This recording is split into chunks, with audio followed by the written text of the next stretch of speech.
আজ 10টার বেলা খাওয়া দাওয়া সেরে একবার গেলাম দক্ষিণ মাঠে কিছু জমি আছে, তাই এ মাঠেও বীজতলা করতে হবে। তাই বীজ ধানটা একদম সাইকেলে চাপিয়ে মাঠে নিয়ে চলে এসেছি। এই মাঠে আমাদের বীজতলা করা হয় না, এ মাঠে আমার জামাইবাবুর বীজতলা দিয়ে আমরা বীজ ফেলি। আর আমি তো গিয়ে দেখছি এ মাঠে তো একদম ভরপুর বীজতলা করা চলছে। আগের মতো লেবার দাদারা আর এ মাঠ ও মাঠ বীজ বোয়াতে চায় না, তাই এখন সব চাষিদেরকে সব মাঠেতেই একটু করে বীজতলা করতে হচ্ছে। যাই হোক, বীজতলা জমি একদম ঠিকঠাক করা ছিল, আমি দিয়ে চটপট বীজ ধান ছিটিয়ে ফেললাম। পাশেই দেখছি আমাদের একটা জমির আল ধান কাটা গাড়িতে এতটা খারাপ করে দিয়েছে, দেখে খুবই খারাপ লাগলো। যাই হোক, আমি যতটা পারলাম পানি আটকানোর মতো করে রাখলাম।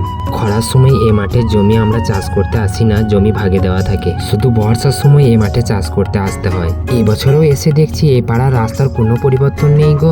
বুঝতেই পারছি এ পাড়ার মানুষদের কতই না অসুবিধা হয়। প্রচুর রোদ গরম করছে, তাই মাঠের কাজ আমি সেরে চটপট বাড়ির দিকে হাঁটা দিলাম। এ পাড়া দিয়ে অনেকদিন পরপরই আসা হয়, কিন্তু মনসা পুজোর মেলাতে যে কদিন মেলা থাকে সে কদিন প্রত্যেক দিনই আসি। এটা আমাদের গ্রামের শিবতলা। আমাদের গ্রামের আমরা সবাই একে অপরের ধর্মকে সম্মান শ্রদ্ধা জানিয়ে মিলেমিশে খুব আনন্দ করে থাকি। আর এরকম মিলেমিশেই যেন আমরা থাকতেও পারি।